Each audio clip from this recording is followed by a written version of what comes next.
Bueno, ¿cómo les va? Buenos días a todos, a todas. Nos sigue faltando Ariel, pero le vamos a empezar a dar inicio a este encuentro, a esta mesa específica, porque estamos después con los tiempos acortados. Me presento, soy Cecilia Cecchini, compañera que proviene también de la lucha sindical, en mi caso la lucha sindical docente, pero hoy ocupo honrosamente el lugar de jefa de gabinete del Ministerio de Trabajo, acompañando a Walter Correa. Quiero agradecerles a cada uno de los compañeros y compañeras que son parte de este panel. Entendemos que es una dinámica que nos interpela muchísimo y la idea es, bueno, vamos a ir jugando con preguntas hacia los compañeros y esperemos que nos dé la posibilidad de hacer algún intercambio y una ida y vuelta. Bueno, estamos convocados en el panel, esperen que cambio lentes, Innovación Tecnológica y Futuro del Trabajo, análisis y propuestas sobre el impacto tecnológico en las dinámicas laborales. La idea es que con los disparadores que vamos a ir tirando, voy a ir diciendo a quién le doy la palabra y en ese dar la palabra los presento así ustedes conocen, que por el programa lo deben haber visto, pero conocen las caras con los nombres y las responsabilidades que cada uno de ellos porta. Es un orgullo que este abordaje lo hagamos, como bien decía el compañero Walter en el inicio, con una mirada integral. Agradecerle a los sectores gremiales que están aquí, de la CGT, de la CTA, de los trabajadores y de la CTA Autónoma, agradecerles a mis compañeros de gestión del gobierno de la provincia porque van a aportar su mirada y también a otros compañeros como Juan Manuel, bueno, Ariel y Alejandro son de la gestión y acá yo lo nombré y llegó, es un milagro.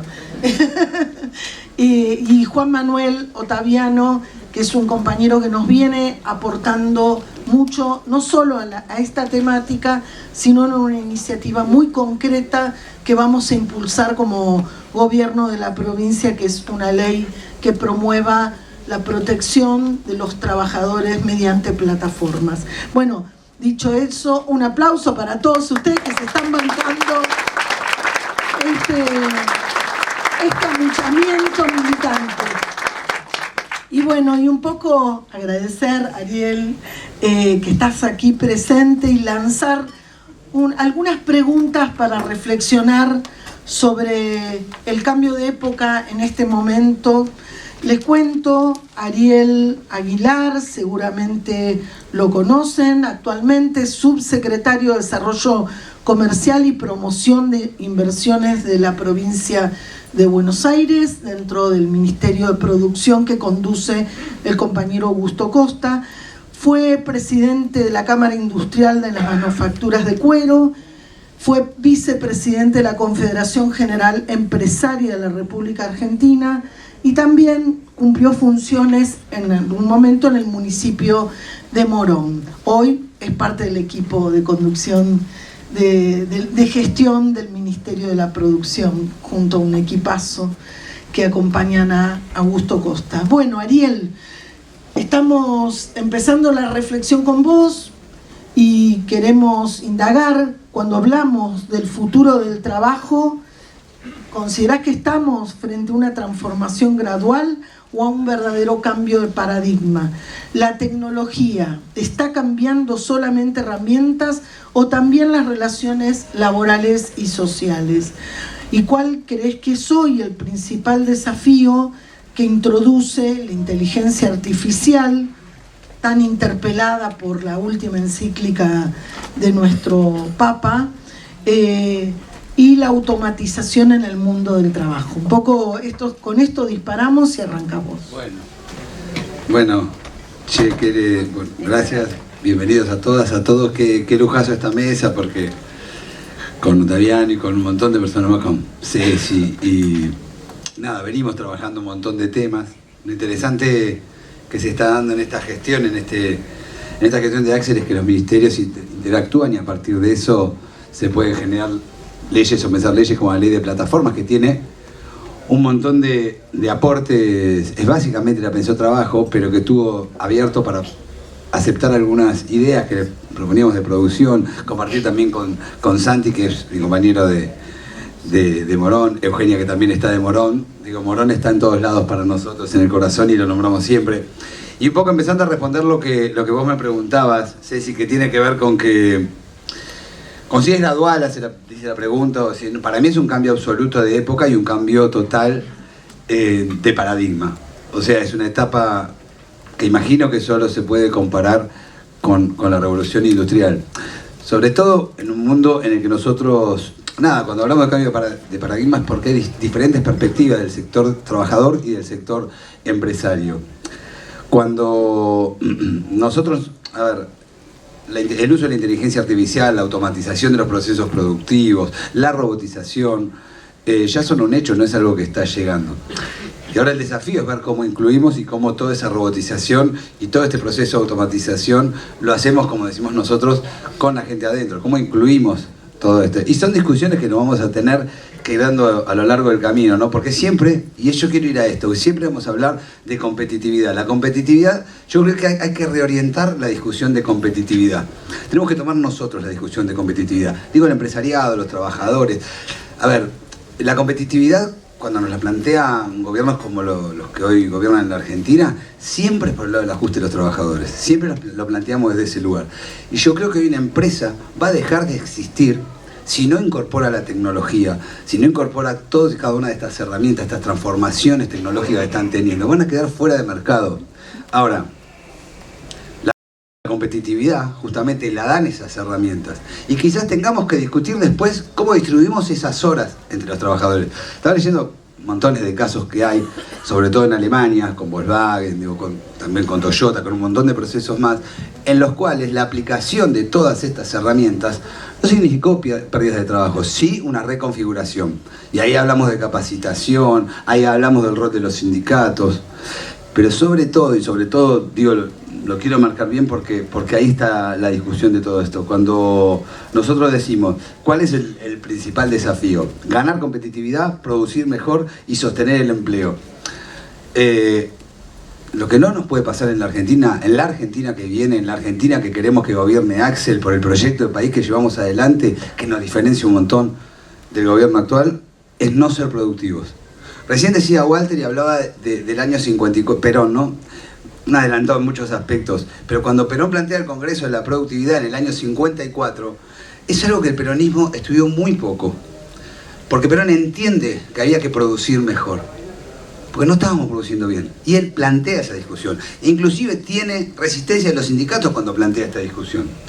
Por eso digo que este paradigma, esta etapa, que va a tener que discutir un montón de cosas, qué sé yo, tendrá que discutir una reforma laboral, no tengamos miedo. El gran problema es que no la tomaron los sindicatos y las cámaras, porque después te la tomó la derecha y te hizo este desastre, que no favorece a ningún sector empresario tampoco y perjudica a los trabajadores. Pero la discusión había que darla porque probablemente tengamos que hablar de distribución de horas.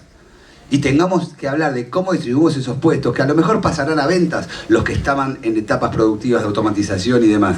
Entonces, digo, la tecnología vino para quedarse. Hay que incorporarla a los sistemas productivos. Por eso digo que es un cambio absoluto de paradigma. Porque no solo es un cambio de paradigma en términos de cómo se produce, sino en términos laborales y en términos sociales. Creo que esta es la discusión que estamos planteando, la que no tenemos que perder de vista. Y para cerrar respecto a este tema, y con lo de la ley, no me quería olvidar de plataformas, es un nuevo sujeto, es una nueva discusión. Y lo que tenemos que salir de esto, de pensar que una empresa de plataformas, y lo quiero tomar el tema porque es un sujeto diferente. Yo estoy muy acostumbrado a entender al sujeto trabajador, al sujeto empresario desde otra óptica, desde otro lugar. Esto ya existe, son más de 1 millón de trabajadores. Y está muy bien que haya una provincia y un ministerio pensando una ley en ese sentido. Pero tenemos que tener en cuenta una situación. Esta no es una discusión de costos. Es definitivamente una discusión de ganancias. Nosotros hicimos un laburo que tuvo que ver con lo que le cobraban a los comercios. Santi conoce a una fábrica de empanadas, don Antonio Morón, que me dio una mano muy grande, de mostrarme cómo eran sus costos. Y resulta que esa empresa pyme, esa fábrica de empanadas, tenía más o menos entre 25, 30 o 35% de lo que le sacaba la plataforma. Y era rehén de la plataforma. O sea, ya está, la gente compra por ahí. Entonces no es una discusión de costo de que no se puede blanquear a los trabajadores. Digo blanquear en el sentido de registrar y tener una ley. No es verdad, es una discusión de ganancias. Porque el 35% o el 30 o el 25% que le sacan y pierde el comerciante permanentemente sostiene la plataforma más el cargo de servicio que le cobran a cada consumidor. Entonces, a este nuevo sujeto que hay que abordar de otra manera, que es el trabajador de plataforma, las plataformas tienen que tener igualdad de condiciones para competir con un montón de empresas pymes a las que le exigimos que registren a sus trabajadores. Bueno, tener una ley que discuta en este sentido y con el nuevo sujeto social que son los trabajadores de plataforma, me parece que es parte de toda la discusión que viene.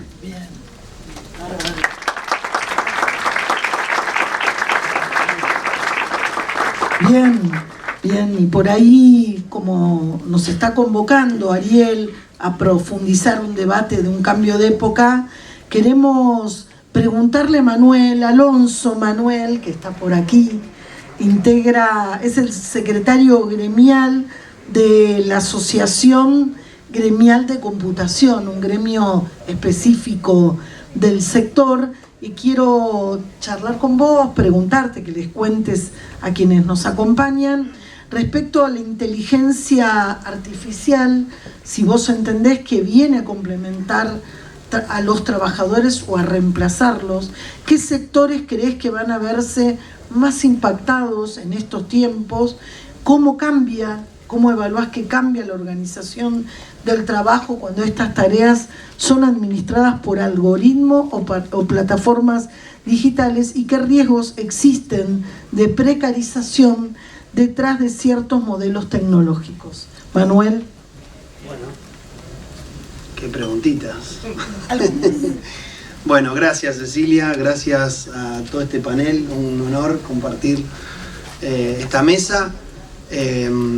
Felicitaciones por el Congreso, veo que la convocatoria es masiva, qué bueno tener el problema de que no alcancen los lugares y demás. También destacar y celebrar que el Congreso evidentemente está pensado desde el trabajo, pero también desde la producción. Me parece que es muy importante pensarlo de esa manera, porque Argentina necesita producir, necesita vender, necesita trabajar y bueno, hacerlo de manera con justicia social, ¿no es cierto?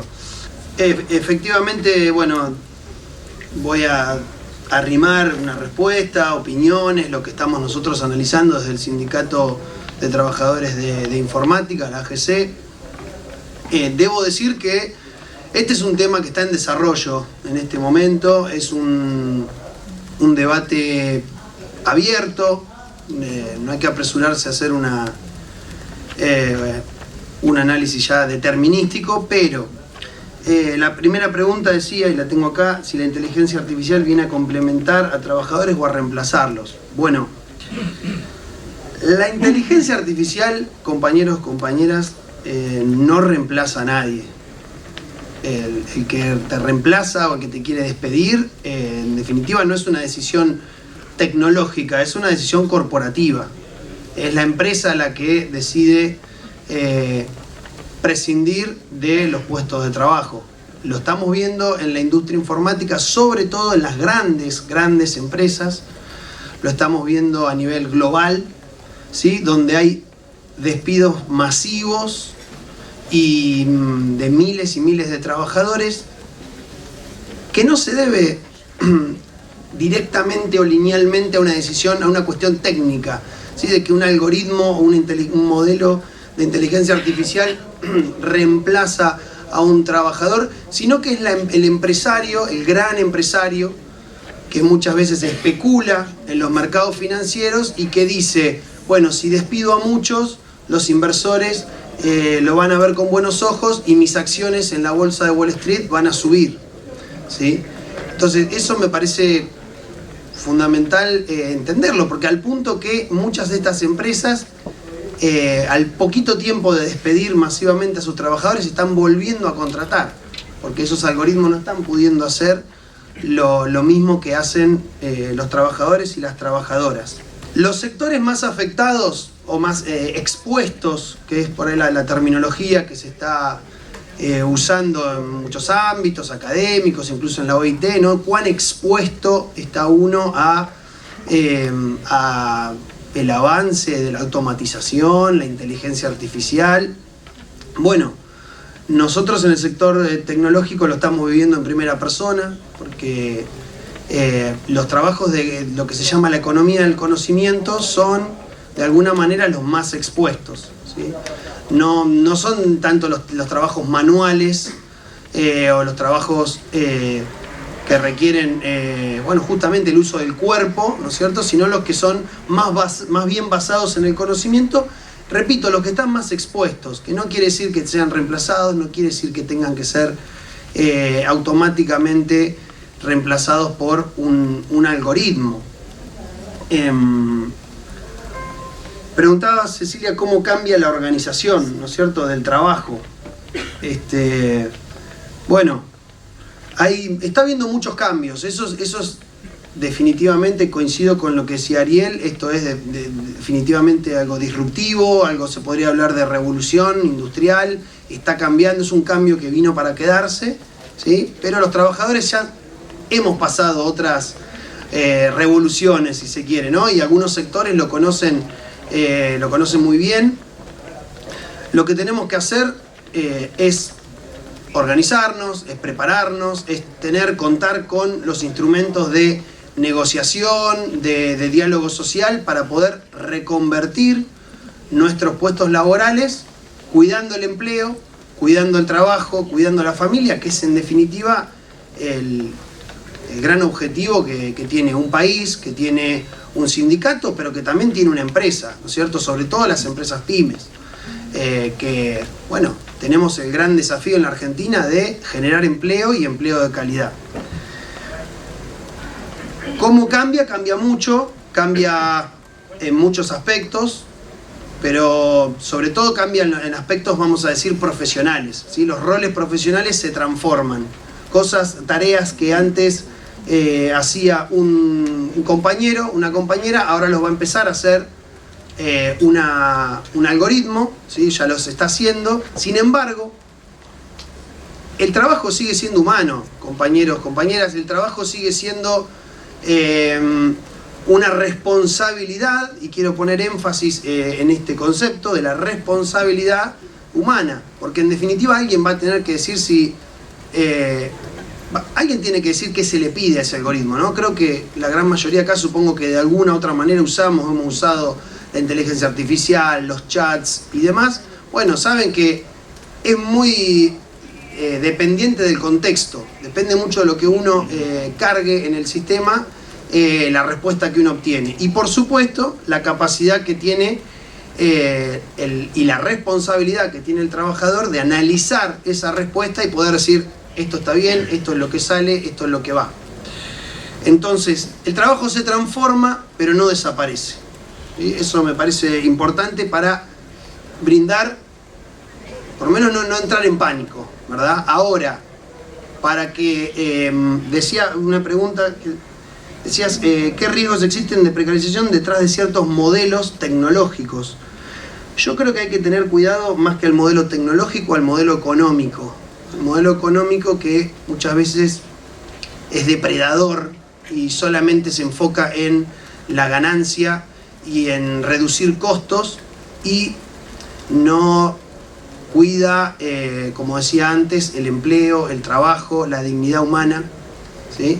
Y ahí hacemos un llamado a la reflexión y también a la responsabilidad de los sectores empleadores. Lamentablemente hoy no pudieron participar del panel, estaban invitados.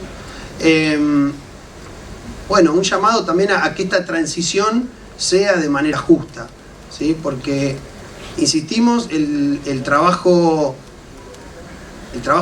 informático, pero basado en conocimiento en general, y todo el trabajo sigue siendo indefectiblemente humano.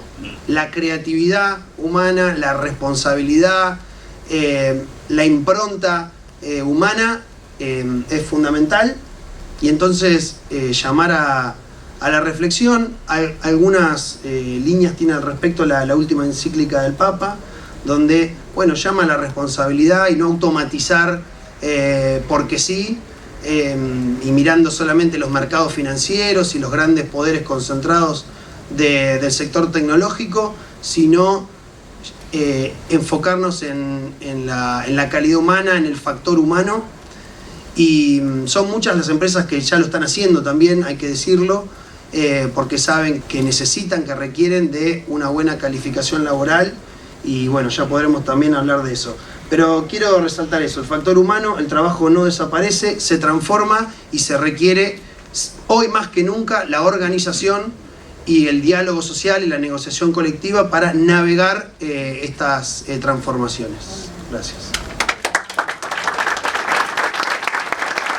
Bueno, y un poco también en estos días va a iniciar la asamblea anual de la OIT, y este tema, acá hay algunos compañeros que vamos a participar, y entendemos que este tema es posible, tenga algún convenio, alguna recomendación, se va a trabajar en eso, y va a ser un contexto, esperemos, no es una discusión fácil, porque el ámbito de la OIT es tripartito, y hay que apelar a esto que debate y que nos trae Manuel, pero es parte de lo que se va a ir como gobierno de la provincia de Buenos Aires, que vamos a participar, y también con los referentes y referentas sindicales que acá acompañan y que van a estar también allí. Y ahora le vamos a dar la voz a las mujeres, las compañeras, que queremos preguntarles a Paula. Cuento quién es Paula. Paula es magíster en Ciencias Sociales, con orientación en Educación, y la compañera es la responsable de formación profesional en FOETRA, en la Secretaría de Cultura y Capacitación. Y además coordina un centro de formación laboral, el 408 del distrito de Morón, Santiago, a Paula. Y Vanessa Núñez, que la tengo a mi lado, es integrante del Secretariado Nacional de UTEDIC, y además es la secretaria de Innovación y Futuro del Trabajo en la CGT, en la Mesa Nacional de la CGT. A ellas las invitamos a reflexionar sobre la formación profesional, si consideran que está llegando a tiempo frente a la velocidad de la innovación tecnológica. ¿Qué nuevas capacidades creen ustedes que debieran incorporarse urgentemente en esa formación laboral? ¿Qué rol deben tener los sindicatos y el Estado en la alfabetización digital y tecnológica?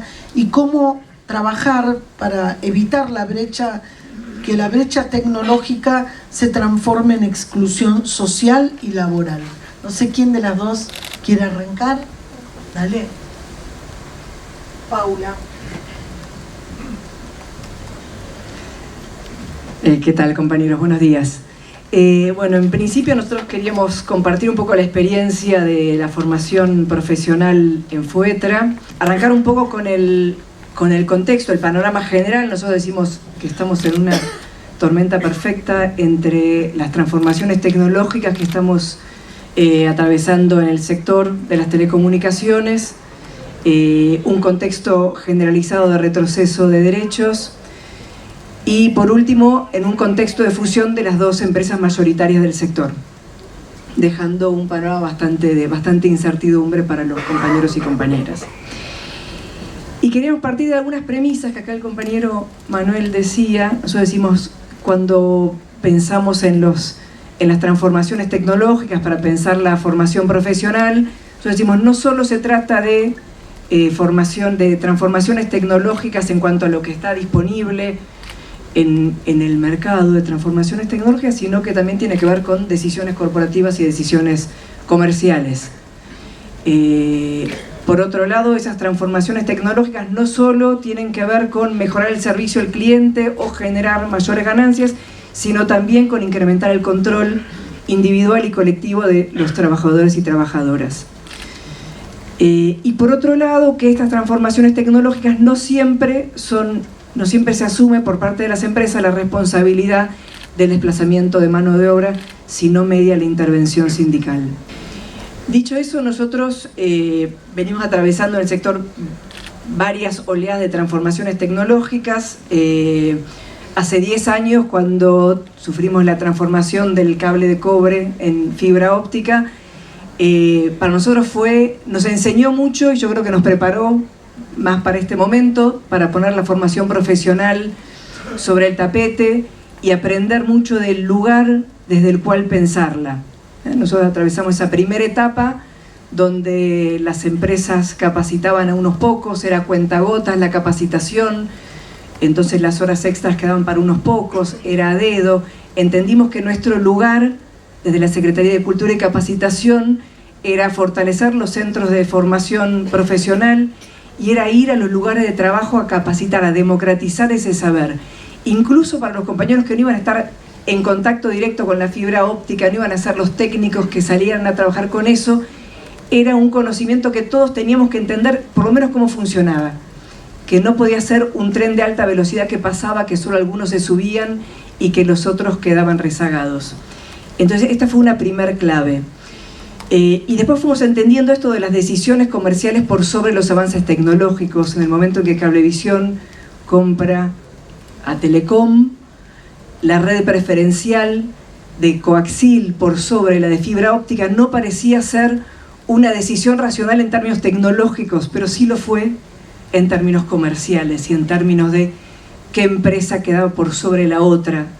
Y ahí también fue un momento en que tuvimos la necesidad y entendimos que ese era nuestro lugar.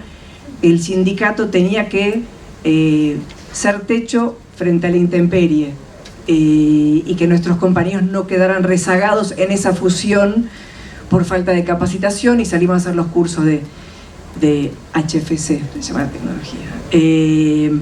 Entendimos que ese era el lugar.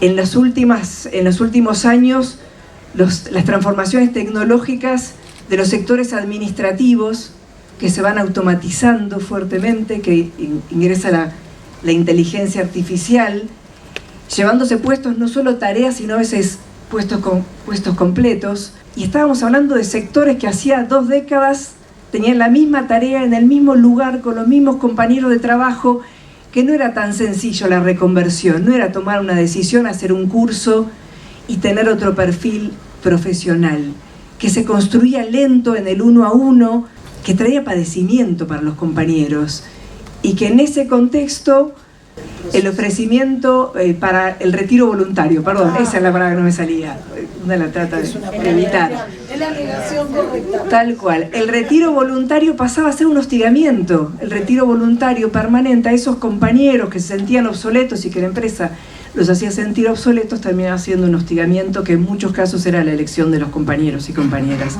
Entonces ahí entendimos que ese proceso era en el 1 a 1, que era acompañando ese padecimiento y que era construyendo desde nuestros centros laborales esa escalerita, esos escalones, decimos nosotros, porque si estamos acá y tenemos que llegar acá, la formación profesional no es un salto, son escalones que tenemos que ir construyendo junto con los compañeros y recibirlos amorosamente en nuestros centros de formación para que sientan que en ese camino no están solos.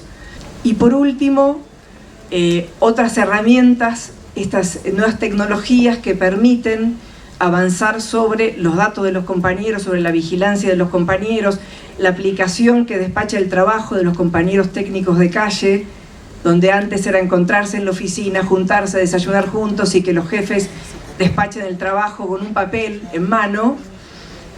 Eso que ahora se despacha individualmente en una aplicación en el celular desde su casa, que rompe lo colectivo y no es casual, años después lo que también se proponen desde la empresa es que el cliente reciba la geolocalización del compañero con nombre, apellido, DNI, y nosotros decimos, bueno, también hay el lugar del dique de contención, de la regulación. Está bien un servicio, pero con un mensaje unos minutos antes alcanza, y con el nombre de pila y los últimos 3 números del DNI alcanza para brindarle seguridad al cliente y proteger al compañero. Entonces, esos lugares que fuimos ocupando nos fueron enseñando también a cómo recibir a nuestros compañeros y a cómo acompañar esas transformaciones tecnológicas. Entonces, en síntesis, en esto de los lugares, entendimos que el lugar del sindicato en la formación, en las reconversiones, era fundamental la capilaridad que tenemos en las oficinas para enterarnos de inmediato cuando hay un cambio tecnológico y poder evaluar si hay una necesidad de capacitación o de intervención sindical, por un lado. Por otro lado, esta necesidad y entender que democratizar el conocimiento es nuestra responsabilidad porque no lo asume la empresa. Y por último, que nuestro centro de formación laboral, nuestro centro de formación profesional eran claves en la mirada de los trabajadores. No es lo mismo una capacitación, porque un compañero no se reconvierte con un e-learning autoadministrado de media hora. Son procesos largos, son acompañamiento y son procesos profundamente humanos, no solo de conocimiento. Entonces nuestros centros laborales tenían esa potencia, la potencia de recibir a los compañeros, la potencia de acompañar esos procesos, la potencia de construir comunidad y solidaridad en el centro y en cada aula, con los instructores siendo trabajadores de la rama, siendo compañeros y no expertos, porque esos compañeros pueden transmitir el día a día de esa tarea. Y por supuesto que lleva más tiempo formar a los compañeros en términos pedagógicos, pero esa era una apuesta que nos constituía en otra cosa como centro de formación. Era otro el espacio que se construía, y es otro el espacio que se construye adentro del aula, del 1 a 1, cuando no da lo mismo si fuiste o no fuiste, porque hay un grupo que te está preguntando, che, ¿te pasó algo? Y eso también es el acompañamiento necesario para los compañeros que después de toda una jornada de trabajo deciden ir a un centro, y muchas veces no lo deciden por amor al arte. Por nosotros, otra de las enormes preguntas que nos hacíamos es: nosotros, la formación sindical, la formación profesional del sindicato tiene que ser, si es por fuera del horario de trabajo, tiene que ser para mejorar la condición del compañero, porque el compañero decide capacitarse en algo para cambiar de sector. Por eso fuera del horario de trabajo, si no tiene que ser dentro del horario de trabajo, y es responsabilidad de la empresa. Y nos hacemos esa pregunta todo el tiempo, si estamos ocupando el lugar que no deberíamos estar ocupando nosotros. Pero también entendemos que en esta reconversión despiadada que estamos sufriendo en el sector, es necesario jugar en toda la cancha y acompañar de la manera que sea necesaria. En cuanto al rol del Estado acompañando estos procesos, nosotros no nos alcanzan las palabras para hablar del acompañamiento del gobierno de la provincia de Buenos Aires. Nosotros tenemos un centro de formación profesional en Cava y un centro de formación laboral en provincia de Buenos Aires. Y el acompañamiento es permanente, no solo, por supuesto, en el financiamiento, en el salario de los docentes que nos permite sostener básicamente nuestro centro de formación, pero también en ese financiamiento que permanece a pesar de la crisis, cuando el gobierno nacional corta el financiamiento a través del INET, de lo que son los recursos para el mantenimiento de nuestros insumos y equipamiento, agujero enorme que nos deja. También el acompañamiento de la provincia es en la interacción de los sectores. Nosotros venimos participando de la mesa sectorial de telecomunicaciones que se abre desde el IPFL, desde el Instituto Provincial de Formación Laboral, convocando a todos los sectores de las telecomunicaciones, y para nosotros fue un salto enorme poder pensar la necesidad de la formación para el trabajo junto con las cooperativas de toda la provincia, los pequeños proveedores de internet del interior de la provincia, otros sindicatos, las universidades, para pensar la progresión en esa formación. Nos dio una mirada mucho más amplia de nuestro propio sector en un territorio determinado para pensar esos programas y también hacer parte de ese proceso a nuestros compañeros instructores, en lo que nos formó mucho en esa mirada que ampliaba más allá de nuestras cuatro paredes. Y por último, en la acreditación de saberes, que es otro de los procesos que venimos haciendo con la provincia. La acreditación de saberes también queríamos ponerle en valor porque es un proceso enorme que estamos llevando adelante, que es el compañero que hace 10, 20 años, que trabaja de lo suyo y que aprendió su oficio trabajando, pueda ponerlo en valor y haya un Estado que le certifique ese conocimiento frente a la empresa, frente a la sociedad, frente a sí mismo y frente a su familia. También nos parece algo enorme. Y por último, cerrando, nosotros entendemos que también hay otro actor al que hay que apelar, que es el sector empresario, y que también, si con esta incorporación enorme de tecnología que tiene el sector, que también implica mayores ganancias, no nos tenemos que dejar llevar por este paradigma que parece que hoy el único ordenador es la maximización de las ganancias.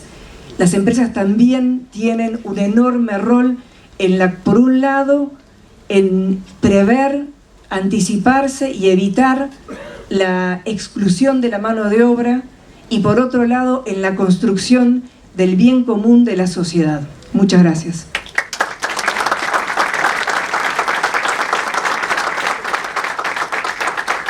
Bueno, y en esto que contaba Paula, sin duda, si hay algo que se va fortaleciendo y es parte del desafío y la apuesta, es la identidad del movimiento sindical, fortalecer las referencias sindicales, que por suerte en la mesa las tenemos. Ahora le damos la palabra a Vane en un tiempo donde hay un gobierno nacional que no solo ataca los derechos individuales, sino los colectivos. Pero estamos en tiempo de revancha, de resistencia y de propuestas, así que orgullosos de tenerlos. Vanessa.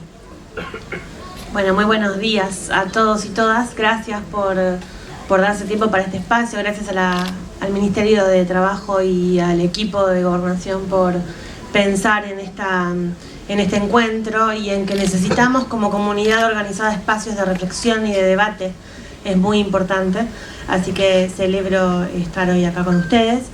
Me cuesta ceñirme a las preguntas de la compañera porque escucho al resto de los panelistas y la verdad que lo que me salen a decir varias cuestiones. Por un lado, desde mi organización sindical, la Unión de Trabajadores y Trabajadoras de Entidades Deportivas y Civiles, la apuesta a la formación profesional es estratégica y se invierte mucho esfuerzo, dinero, decisión política e infraestructura en ello, en una actividad sindical que es muy muy diversa en perfiles de puesto, con lo cual la especialización es muy compleja.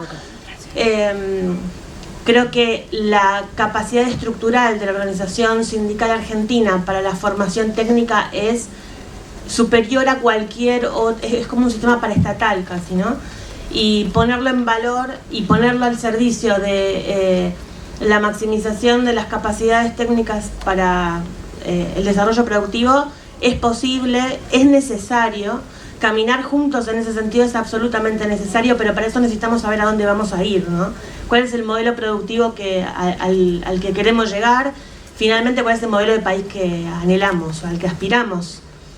Lo que se siente en los sindicatos de servicios, como el mío, es que las entidades empleadoras en la coyuntura están más preocupadas por la subsistencia que por una mirada, ¿no? Como la perspectiva de en qué voy a invertir, cómo me voy a reconvertir, no están mucho ahí. Van a estar igual, ¿no? Como decía el compañero, esto va a llegar, no es que no lo vamos a evitar, no vamos a resistirnos a la tecnología. Lo que creo es que tenemos una ventana de oportunidad que nos da la crisis para pensar, para poder poner algo que tenemos, las compañeras y compañeros dirigentes sindicales en nuestro bagaje de conducción, y es poder darnos un rato para lo importante además de lo urgente, ¿no? Y lo importante es trazar estrategias en este sentido, sobre todo con una fracción del gobierno importante como la provincia que es receptiva de este tipo de iniciativas. Me parece que nada se puede planificar sin el diálogo tripartito, sin la cogestión, ¿no? Como dice la Unión Europea, la cogestión entre el Estado, el empresariado y los sindicatos. Ni leyes, ni resoluciones, ni normativas, ni planes. Hay que debatir con las tres patas el motor de diálogo social. Sobre la formación en particular, la verdad es que voy a hacer un chivo. Yo las y los invito, mañana a las 14 horas hay un panel de formación. Una compañera muy querida de la UTEDIC va a estar ahí dando cuenta de cuál es la formación en movimiento para el futuro del desarrollo del empleo, así que no voy a ahondar sobre esta cuestión. Lo que sí me parece es, quiero ir algo como más por ahí más simbólico, más político en relación a la formación o a la prédica militante que humildemente creo yo, desde el espacio que ocupamos con la UTEDIC en CGT, debiéramos tener, y es cuál es la disputa de sentido que se da en la tecnología, porque podemos discutir oficios, ¿no? Y esa es una discusión y es muy importante. Yo quiero discutir por arriba de esa cuestión. La tecnología está concentrada, un poco lo que dijo Manu hace un rato, un colega de AGC, la tecnología está concentrada, la tecnología tiene bandera, la tecnología tiene intenciones políticas y tiene un impulso manifiesto de cambiar el curso cultural e ideológico del mundo. Y no es, en algún momento sonábamos paranoicos, hoy creo que ya no somos terraplanistas, estamos relatando la realidad, y desde este lugar creo que nosotros y nosotras como grandes constructores de comunidad y de unidad y de sentido de la solidaridad, nos vemos profundamente interpelados por el mensaje de aislamiento, de no solidaridad, o de simplemente no reacción. Y entonces nos enojamos con nuestros compañeros muchas veces. ¿Por qué la gente no reacciona frente a lo que está pasando? Yo no sé, no puedo dar una respuesta a esta cuestión, pero puedo dar una opinión. Viendo este contexto, me parece que las redes sociales, las plataformas de comunicación, vienen hace 15 años de mínima, modificando la forma en que consumimos contenidos, en consumimos información, la forma en que nos autopercibimos, la forma en que miramos y habitamos el trabajo y la forma en que nos informamos y compramos, ¿no? El e-market, esto que salió un poco acá de la forma de las reconversiones de las matrices productivas. No nos podemos negar a que es más fácil pedir algo por una plataforma que caminar 5 cuadras e ir a comprarme una pizza. No nos vamos a pelear con eso. Pero hay algo mucho más profundo de fondo, que tiene que ver con qué pasa con la unidad colectiva, qué pasa con la cohesión del pueblo. A mí me parece, sugiero, ¿no? Lo dejo a debate, que las personas no reaccionan porque han naturalizado lo tremendo, ¿no? El horror es consumido como un espectáculo en las redes sociales. Nos insensibilizan cada vez más y no hay presencia. ¿Por qué no hay presencia? Al margen de si laburamos o no de forma remota, no hay presencia porque estamos metidos acá adentro un poco todo el tiempo, ¿no? No hay presencia ni familiar, ni laboral, ni social, ni política. Estamos, ¿no? Y ahora nos traen el gemelo digital como para coronar este concepto. ¿Y por qué no hay presencia? Bueno, a mí me parece que no hay presencia porque estamos agotados, estamos sobresaturados de información. Y todo esto está pasando en un sistema absolutamente paralegal, paraestatal, paraestructural de cualquier sistema democrático.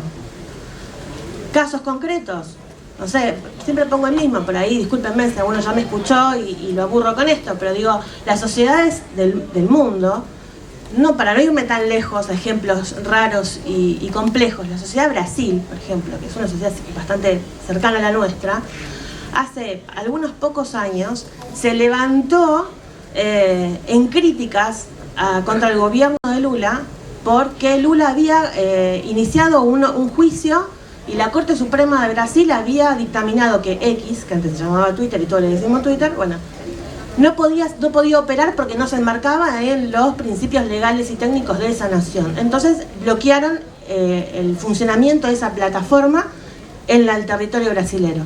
¿Y qué dijo la sociedad brasilera? Me están quitando libertad de expresión. Es una plataforma privada. La plataforma privada captura el sentido de libertad de expresión. ¿Con cuál regulación? Ninguna. Y ahí se nos escapó la tortuga a todos los estados, a la Unión Europea, bueno, excepto China, que tiene otras regulaciones y otras capacidades para decir que sí y que no. Y creo que esto es importante poner en valor cuando hablamos de formación, porque no es solamente formar a los compañeros y compañeras en las habilidades técnicas necesarias, estoy súper de acuerdo, sino que tenemos que poder dar discusión incómoda respecto de esto, y no que la tecnología es buena o mala, la tecnología es técnica, es que tiene dueños, es que tiene intenciones, es que detrás de los algoritmos hay intencionalidades políticas, hay sistemas de algoritmo espejo, ¿no? Que bueno, si a mí me gustan los gatitos, cada vez me muestra más gatitos, y si a mí me gusta mucho Messi, me muestra cada vez más cosas de Messi, y si no me gusta Milei, me muestra cada vez más cosas hablando mal de Milei. Pero también existen algoritmos que son opacos porque nadie puede auditar, a los compas de PC lo pueden dar fe de esta cuestión, nadie, en ninguna parte del mundo se puede auditar cuáles son las intencionalidades de las plataformas de comunicación y de ventas, y en esa sobremuestra permanente de información moldean sentido, ¿no? Y ahí nosotros tenemos que poder dar esa discusión, por lo menos ponerlo en cuestión, por lo menos invitar a nuestros compañeros a reflexionar sobre este tema. Y me parece que finalmente para dar ¿cuál es la batalla sociocultural que podemos dar? Bueno, ponerlo en debate. Negarnos a ser como un número más inerte en el enjambre de la financiarización de la tecnología que está en manos de unas pocas corporaciones, y todas en el mismo país, que es Estados Unidos. Desde donde se juzga qué es lícito y qué no es lícito, ¿no? Como la policía del mundo un poco. Un caso de Ushuaia, de hace poco, ¿lo leyeron? Un juez estaba investigando un caso de abuso infantil, carga información a Google Drive, porque es el sistema que el juzgado tiene para recopilar información, y se detona un sistema de detección de antipedofilia, etcétera, y tiene una causa penal en Estados Unidos, porque por supuesto todo esto que usamos está todo reglamentado con jurisprudencia estadounidense, todos nuestros datos están llevados a territorio extranjero y son juzgados en territorio extranjero. Entonces, la soberanía se juega en el ejercicio de la tecnología. Discutir soberanía tecnológica y discutir sentido me parece que es el gran rol social que tenemos como dirigentes sindicales, y eso no lo vamos a poder resolver desde la militancia sindical simplemente, sino que necesitamos un cambio político, necesitamos una solución política. Y no es un error de época hablar de política. La despolitización es un plan sistemático comunicacional de las plataformas, me parece. Y para redondear, las plataformas, tengamos mucho cuidado con las plataformas, porque es como la colectora por la cual las grandes corporaciones tecnológicas hacen que el trabajo sea precario y le dan vida a la magia de la inteligencia artificial, a la magia de pibes y pibas laburando para plataformas deslocalizadas en el mundo, ganando en dólares y no tributando un peso en la Argentina ni para su propia seguridad social. No mucho más, pero me quiero extender más. Y antes de adentrarnos en la propuesta que estamos promoviendo desde el Ministerio de Trabajo y trabajándola con producción y con los compañeros de gobierno digital, nos interesa que Alejandro y Ezequiel tomen de qué modo este debate se expresa en el Estado de la provincia de Buenos Aires, cómo es posible impulsar y hablar de soberanía tecnológica en el mundo del trabajo, qué rol asume la provincia de Buenos Aires en esta transición y cómo es posible construir una agenda tecnológica con mirada federal, no solamente concentrada en los centros urbanos. Y nos interesa que dialoguen ellos, porque Ezequiel Álvarez es trabajador del Estado, ¿no? Ezequiel, además, director del Instituto de Estudios de ATE, provincia de Buenos Aires, integra la CTA Autónoma Regional, y Alejandro Steinmetz, ¿es así? Perfecto. El compañero es director provincial de Sistemas de Información y Tecnologías en la Subsecretaría de Gobierno Digital del Ministerio de Gobierno. Analista en sistema, especialista en gestión de proyectos tecnológicas y y a lo largo de su carrera ocupó cargos estratégicos en áreas de tecnología, innovación y ciberseguridad en organismos importantes como AFID, Dirección General de Escuelas, etc. Bueno, Ezequiel, arrancás vos. Bueno, voy a tratar de ser breve. Bueno, sí, para nosotros, en principio, la pregunta que era si se puede hablar de soberanía tecnológica en el trabajo, para nosotros es fundamental hablar de soberanía tecnológica en el trabajo, entendiendo la soberanía tecnológica como la capacidad de decidir qué tecnología usamos, para qué la usamos, quién la controla, dónde quedan los datos y qué derechos son los que vamos a proteger. Para nosotros es una cuestión fundamental. Hoy la inteligencia artificial es una infraestructura, como se decía, estratégica, que atraviesa toda la vida, la producción, la defensa, la comunicación, la cultura, el trabajo, atraviesa todos los aspectos, y el que controla toda esa infraestructura va a condicionar todas las decisiones que se toman en una sociedad. Por eso para nosotros es importante que un país que no desarrolla, como está pasando, ¿no?, actualmente a nivel nacional, un país que no desarrolla capacidades propias, quedamos subordinados. Si compramos licencias, entregamos datos que se alojan en el exterior, como bien contaban hoy, formamos trabajadores que terminan trabajando para afuera, y nos adaptamos a eso llamándolo modernización. Y para nosotros eso es una dependencia tecnológica que se apoya en una dependencia que es económica y es política también. Para nosotros, para hablar de soberanía tecnológica, tenemos que hablar de 4 pilares. La primera es la infraestructura propia, tener centros de datos públicos, redes, capacidad de cómputo, equipamiento bajo control nacional. Tenemos la suerte de contar con un Estado provincial, que eso me imagino que Alejandro lo va a contar mejor que yo, que se está ocupando a nivel provincial de estas cuestiones, ¿no? Nos urge que eso debería ser a nivel nacional. Dijimos infraestructura, software y datos, ¿sí? Que el software que hace funcionar a la tecnología sea extranjero, esté en manos de empresas extranjeras, definan ellos y pertenezcan a corporaciones, permite que, por ejemplo, sean cajas negras, ¿no? Nosotros no sepamos, no podamos auditar cómo se maneja. Para nosotros es importante tener software libre, software auditable, y que los datos estén en centros de datos nuestros, ¿no? Que estén bajo jurisdicción nuestra. Esto que decían, los datos que viajan a Estados Unidos están bajo jurisdicción estadounidense. Y ahí se pueden violar cualquiera de nuestras normas soberanas. La tercera pata es la ciencia y la universidad, que me parece que es uno de los sectores que más castigados están siendo, y no sin razón. El ajuste sobre ciencia y sobre tecnología da en una de las matrices fundamentales que necesitamos para desarrollarnos con soberanía tecnológica. Y la última pata, y me parece que es donde nos toca a nosotros más de cerca desde los sindicatos, es el trabajo. ¿Sí? Tener trabajadores y trabajadoras capacitados y formados que puedan controlar la tecnología, que puedan hacer uso de la tecnología. Para nosotros eso es fundamental, y lo traigo porque a mí me ha tocado participar durante mucho tiempo de la Mesa Técnica de Informática de la provincia de Buenos Aires, y lo que se ha hablado durante todos estos años era del desagramiento de los centros de cómputo. Cómo formábamos el Estado, la provincia, formábamos compañeros y compañeras que se terminaban yendo a laburar al privado, a laburar afuera, se perdía capacidad técnica, se perdía capacidad tecnológica, y estábamos cada vez más limitados. Y ese proceso se venía profundizando, y lo que tenemos que decir es que de un tiempo a esta parte, de a poco le hemos dado batalla. Y le hemos dado batalla desde la provincia y también desde los sindicatos. Por un lado, con el tema de las formaciones y las capacitaciones.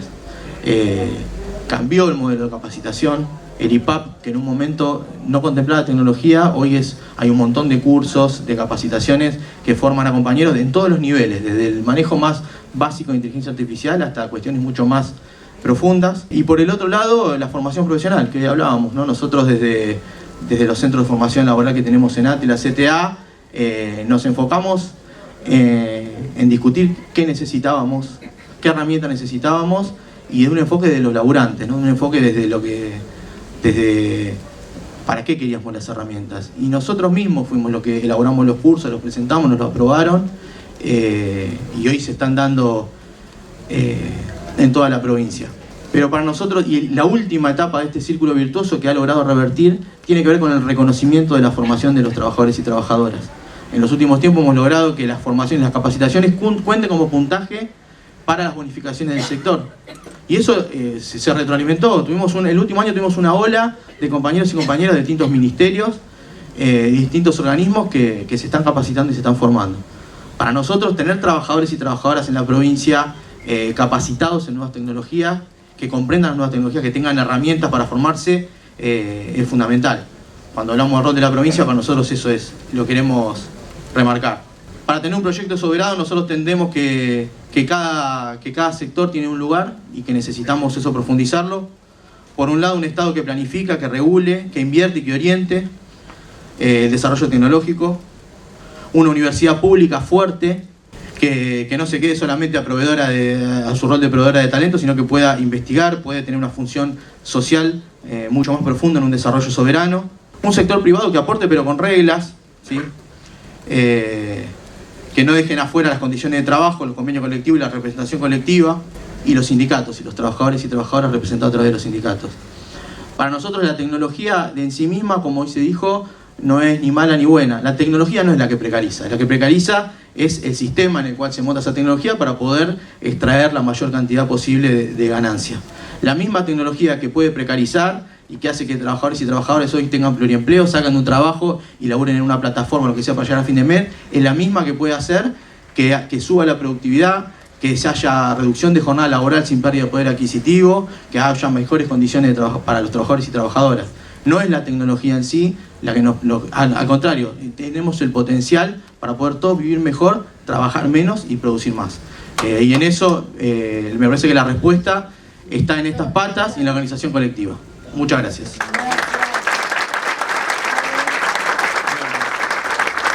Voy a tratar de ser breve y de no repetirme, porque acá el compañero contó algunas cosas que estamos haciendo en provincia. Primero agradecer al Ministerio de Trabajo por esta invitación, a todos ustedes por estar y a todo el panel. Para nosotros la soberanía digital es algo central. Desde el 2020 que asumimos esta gestión, lo planteamos como eje estratégico, obviamente con la subsecretaria a cargo. Y por suerte el ministro Carlos Bianco y el gobernador adoptó esto de que tenemos que ir hacia una soberanía digital, entendiendo para nosotros la soberanía digital entendiendo a la soberanía digital como algo concreto que tiene que ver con toma de decisiones políticas y con criterio técnico, ¿no? Porque no podemos idealizar las soluciones tecnológicas, a veces no podemos, tenemos que aplicar algunos criterios técnicos cuando elegimos las tecnologías. Entonces la soberanía digital se construye, es un proceso de construcción, y como hito tecnológico para construir esa soberanía es que la provincia avanzó en un proyecto y ya está en funcionamiento, que es el Data Center provincial. Esto de tener nuestras propias infraestructuras y sobre todo el control y la autonomía de las infraestructuras. El Data Center, que es un espacio físico donde almacenamos esta infraestructura, que son servidores, estoras, cuestiones de firewall, de ciberseguridad. Bueno, este data center que se construyó con financiamiento internacional, costó $5 millones, es un data center modelo que fue reconocido y es reconocido, y que además obtuvimos 3 certificaciones internacionales en el diseño, la construcción y la operación del data center. Esto lo cuento porque muchas veces algunos piensan que lo que hacemos en el Estado es obsoleto, que es de cuarta, que es cartón pintado. La verdad que estamos muy orgullosos de tener ese data center, está en La Plata, están invitados si los quieren venir a visitar, ellos ya lo conocen. Llevamos esta comisión allá. Los encantados los recibimos y se los mostramos. Sobre ese data center, que tenemos el control, que está operado por personal técnico de la provincia de Buenos Aires, es que montamos todos los servicios digitales, todas las aplicaciones y sobre todo los datos. Gran parte de los datos de la ciudadanía están custodiados y resguardados en ese centro de datos. Otro de los servicios, gracias a contar, voy a contar mucho de lo que estamos haciendo, perdón, pero es que queremos que se enteren.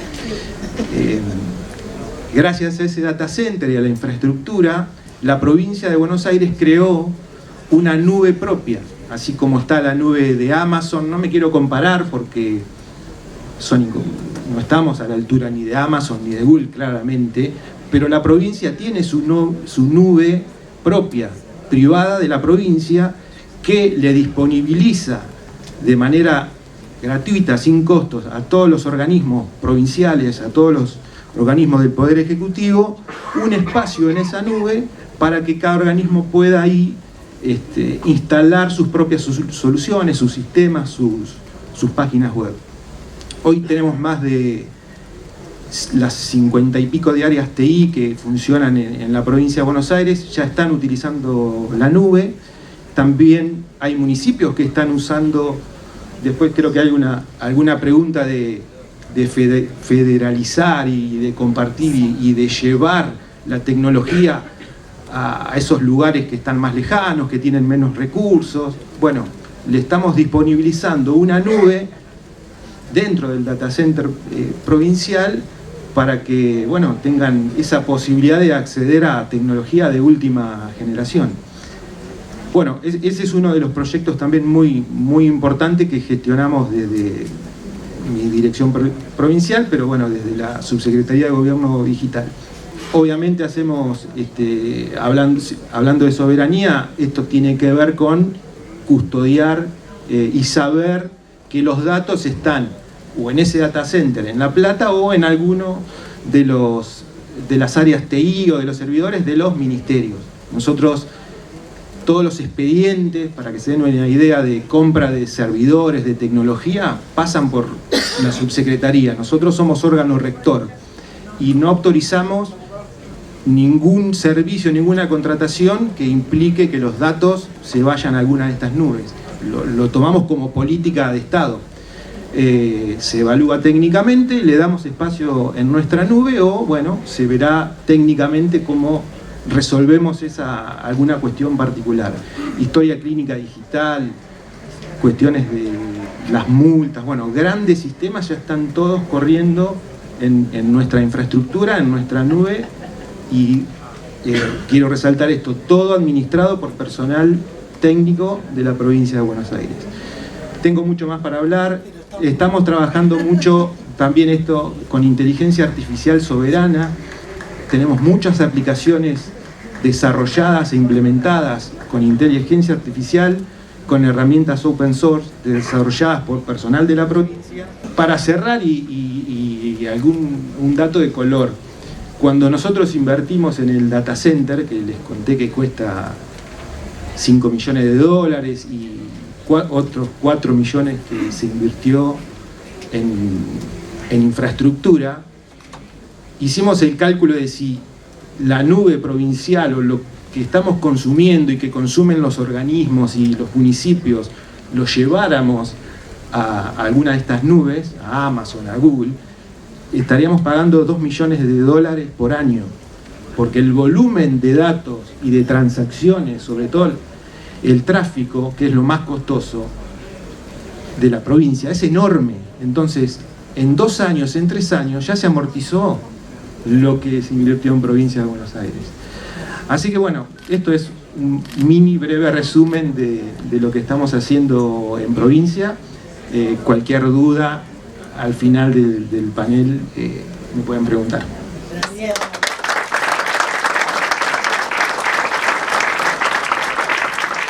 Además de ser parte de una provincia buena, bonita, bonaerense, soberana, también impulsando la soberanía digital. Y bueno, para el cierre de este panel queremos compartir dos iniciativas. Una que se está llevando a cabo en Morón, muy concreta, que tiene que ver con el debate de cómo promover trabajo decente en quienes trabajan mediante plataformas. Y otra, después le vamos a dar la palabra a Juan Manuel, qué es la iniciativa legislativa. Yo por ahí, está por acá la diputada provincial Silvina Nardini, a la que le agradecemos, porque va a ser la que milite en la Cámara el proyecto que vamos a ingresar en breve. Pero bueno, le vamos a pasar la palabra a Santiago Muñiz para que en principio nos comparta cómo surge esta experiencia de promover el resguardo de los trabajadores mediante plataforma. Bueno, muy buenos días a todos y a todas. Cecilia, muchas gracias por la invitación. Bueno, un saludo para todos los miembros del panel. Antes de comentar un poco el inicio de esta iniciativa de nuestro intendente municipal, Lucas Gui, para abordar este sector, partimos del reconocimiento de una situación que es, sobre todo creo en los estados locales, tenemos una capacidad y una gobernanza para administrar demandas y conflictos propios del siglo XX y no para los desafíos de este nuevo clima de época o esta revolución tecnológica que todos los compañeros y las compañeras fueron comentando. Esto tiene un impacto en el territorio que no solo atenta contra el tejido social, un proceso de destrucción del empleo, de salarización, de nuevas formas de trabajo más precarias, sino que también rompen los motores económicos que tienen, sobre todo los municipios en la provincia de Buenos Aires,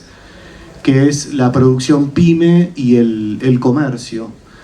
Por ejemplo, en el caso del comercio, no solo vinculado a la caída de la actividad por un contexto recesivo y de ajuste, sino también por el cambio en las pautas de comercialización.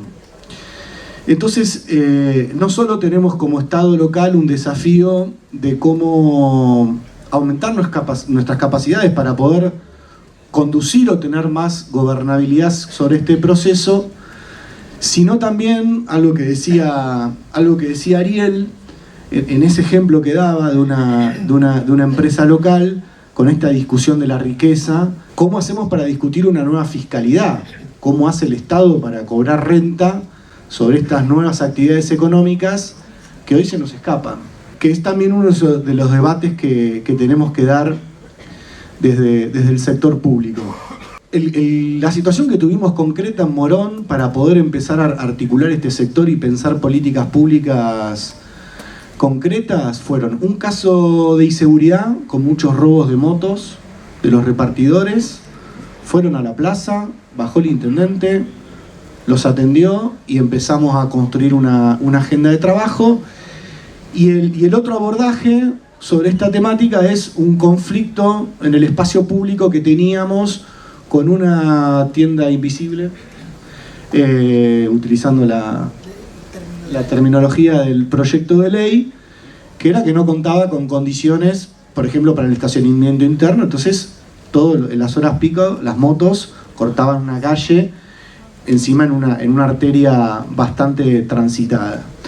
Esos fueron los dos disparadores, pero también un disparador político, que es cómo dialogamos con estos vecinos o vecinas que, sin generalizar, no tienen una vinculación con el Estado o con el sector público o con la política de la manera que lo entendemos o que estábamos acostumbrados. Entonces, también partimos de ciertos desafíos, digamos, ¿no? Cómo aumentar gobernabilidad sobre este proceso, cómo dialogar con estos actores.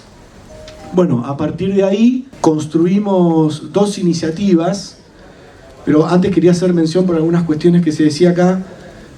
Nosotros en nuestro Producto Bruto Geográfico, que medimos el nivel de actividad o de valor que generan las actividades productivas, de servicios o comerciales en la ciudad, no tenemos registrado la riqueza que producen los trabajadores de plataforma. A mí me parece que una buena iniciativa, charlar con la Dirección de Estadística de la provincia, sobre todo para visibilizar y dar este debate, es si en los productos brutos geográficos de la ciudad o de la provincia se puede empezar a medir la riqueza que producen estos trabajadores y trabajadoras. Por el otro lado, según las estimaciones que nosotros pudimos construir con los datos que hay publicados sobre el AMBA, hicimos una proyección en función de las características demográficas de Morón, y a nosotros nos da que el sector de trabajadores de plataforma, considerando las más comunes, las de repartidores, las de Uber, ya representan el 50% de los empleos registrados industriales que tenemos en la ciudad y duplican los empleos registrados de la construcción. Entonces, digo, más allá del debate, que hoy tenemos un gobierno nacional que su intencionalidad es destruir el empleo industrial, y estas plataformas pueden actuar como colchón, yo estoy un poco en la perspectiva que planteaba Ariel, que me parece que esto es un cambio de época que llegó para quedarse, porque hay que ver también, cuando hablas con estos trabajadores, que a nosotros nos tocó esta experiencia de ir a dialogar para ver por dónde arrancábamos, hay que ver después cuál es su definición de su inserción en los ámbitos de trabajo, digamos.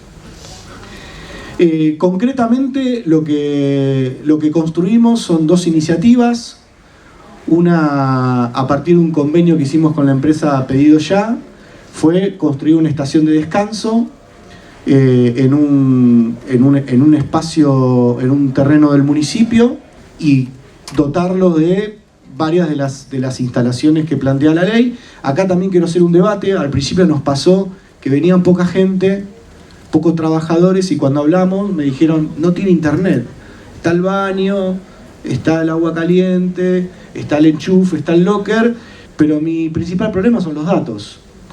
Digo, bueno, a mí esa experiencia de empezar a dialogar con el sector nos permite ir, no sé si en la ley da cuenta de que los servicios que tiene que tener la estación de descanso es la conectividad gratis a internet. Digamos, si no, sería bueno incorporarlo, porque nosotros teníamos una visión de que todas las motos se ponían alrededor de los lugares de comidas rápidas, y en realidad después lo que nos dimos cuenta que en realidad se aglomeran donde hay conexión gratis, municipal o la que sea. Entonces hoy pudimos dotar de mucha mayor actividad a esa estación de descanso, bueno, a partir de un reclamo concreto y una de las necesidades concretas de los trabajadores, que es, si esa estación de descanso tiene todos los servicios para el descanso, para la higiene, para tomarse un mate, para descansar, para tomar agua, pero si no tiene internet, van a ir a otro lugar. Y por el otro lado, lo que lanzamos recientemente es un registro voluntario para ver cómo dialogamos. Bueno, ese registro emite una credencial con un QR, donde también nosotros tenemos en la Secretaría de Producción, el área de comercio, hay una red de comercios locales que dan descuentos a estos trabajadores que se anoten en el registro y presenten la credencial. También es una forma de verlos, de juntarnos con ellos, de acercarles programas de prevención de salud. Estamos dando capacitación en seguridad vial, capacitaciones en seguridad, y bueno, voy cerrando acá. Después, si alguno tiene una duda de cómo profundizar esto, a disposición. Gracias. Bueno, Juan Manuel Ottaviano es un abogado laboralista, investigador, asesor, y fue parte junto a Lili Alonso, que hoy no se encuentra, pero es promotora y asesora del ministro, parte de la construcción del proyecto de ley que nos gustaría que despliegue. Bueno, muchas gracias. ¿Se escucha bien ahí? Bien, ¿no? Bien. Si no, levanto la voz. Bueno, muchas gracias. Voy a tratar de ir rapidito y aprovechar el tiempo, dado que Cecilia coordinó con tanta justeza y precisión la palabra hoy. Y para reunir algunos de los comentarios o encontrar rápidamente fundamentos para el proyecto que enviará el gobierno de la provincia de Buenos Aires a la legislatura para proteger al trabajo en plataformas, me quiero adelantar un poquito a lo pertinente de las presentaciones de hoy sobre lo que pienso es un encuadre adecuado de la disputa por el sentido de la tecnología, como dijo Vanessa,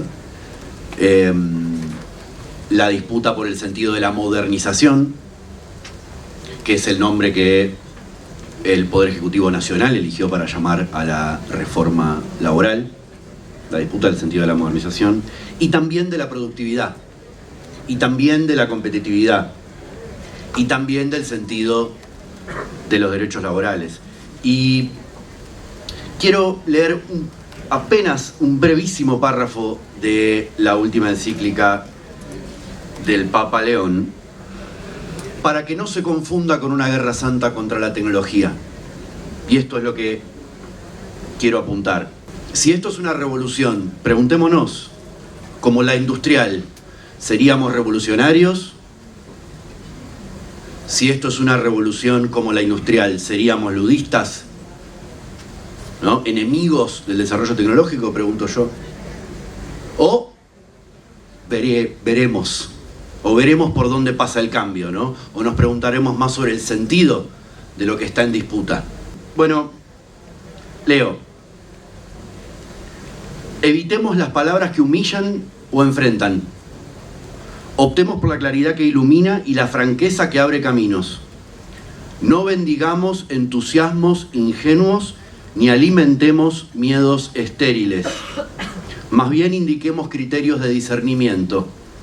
La dignidad de la persona, el destino universal de los bienes, la opción por los pobres, el cuidado de la casa común, la paz, y traduzcámoslos en prácticas: planificación responsable, evaluaciones del impacto humano y social, inclusión de los más frágiles, alfabetización digital, investigación e industria orientadas a la justicia y a la paz. No es una guerra santa, es el sentido de la disputa, ¿no? Bueno, ahora sí.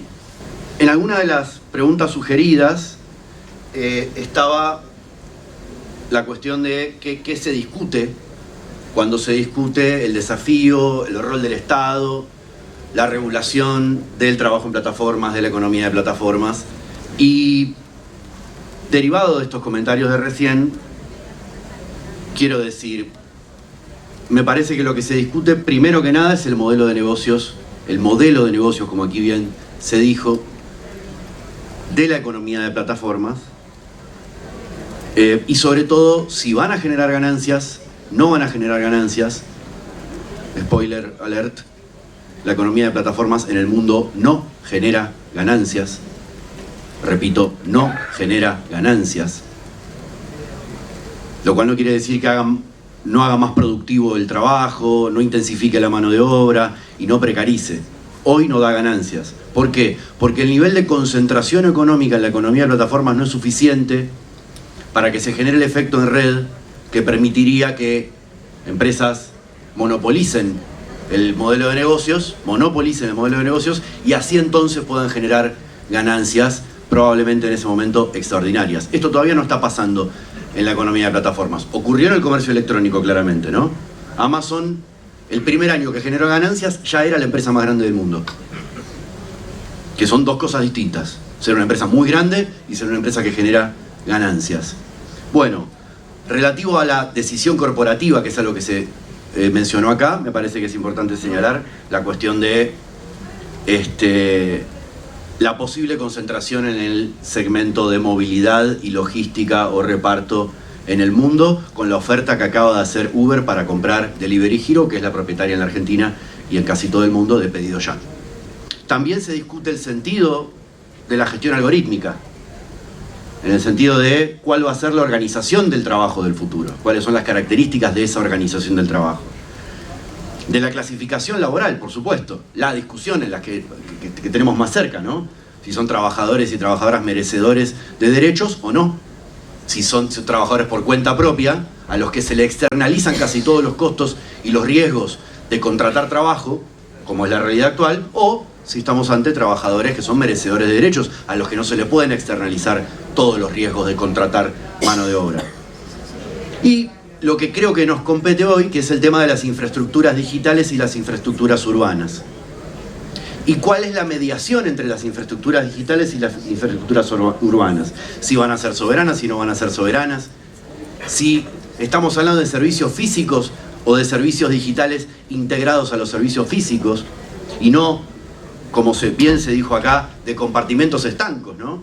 Donde no hay diálogo entre la infraestructura física, la hidratación, la seguridad, el agua, la conexión a Internet con los servicios digitales. ¿Qué es el acceso a la seguridad para los trabajadores de plataforma si no es poder avisarle de manera digital a sus compañeros de trabajo en la zona que están ante un problema, o llamar a las fuerzas de seguridad del barrio, ¿no? Esto lo planteaba el compañero de Morón recién. Esto también está en discusión y es un desafío regulatorio. Entonces, para ir a las cuestiones de lo que sí se puede hacer y lo que no se puede hacer desde una provincia como la provincia de Buenos Aires en esta materia. No se puede resolver desde la provincia de Buenos Aires la orientación del modelo de negocios global de las plataformas. Podemos incidir, testimoniar, señalar el rumbo que quisiéramos, la aspiración que quisiéramos, pero no podemos torcer ese rumbo. Tampoco resolver la cuestión de la clasificación del trabajo, porque esto hay que decirlo, eso es responsabilidad del Parlamento Nacional, y el Parlamento Nacional en este verano acaba de decir que los trabajadores de plataformas no son titulares de derechos laborales. Todo lo que hagamos, todo lo que podamos decir y señalar en contra de ese sentido de la regulación, que es el de la desprotección, va a ser en favor de la cobertura social, en favor de la protección de derechos. Aunque no podamos resolver la cuestión de la clasificación laboral, porque eso se tiene que resolver en el Parlamento Nacional, en el Congreso Nacional, porque es su competencia y su responsabilidad. Pero ¿qué sí podemos hacer?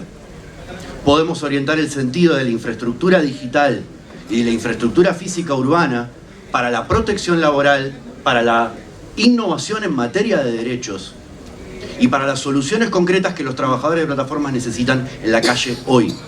Y esto tiene antecedentes en la provincia de Buenos Aires, algo que no sucede lamentablemente en otras provincias, que es que está reafirmado el poder de policía, de fiscalización, la competencia de la provincia de Buenos Aires para fiscalizar a las empresas, no solo para fiscalizar si los trabajadores están contratados como empleados o como cuentapropistas, cosa que también, sino sobre todo para controlar las condiciones de trabajo, de salud y seguridad en las cuales se desempeñan los trabajadores en la tarea en la calle hoy. Hoy. No según lo que diga el importantísimo debate que, como planteó Cecilia, se va a dar en la OIT la semana que viene, precisamente sobre la regulación global de la clasificación y la protección de derechos para el trabajo en plataformas o en la economía de plataformas. Sino, no para ese debate, no para resolver eso, sino para resolver lo que es una necesidad concreta hoy: salud, seguridad, acceso a servicios, solidaridades, que es un punto muy importante que creo que hoy Paula trajo. Los espacios de encuentro físicos y digitales son las que articulan solidaridades entre trabajadores, solidaridades que además son solidaridades de defensa en muchos casos, y en otros casos son solidaridades para lograr el reconocimiento de las empresas del valor de su trabajo.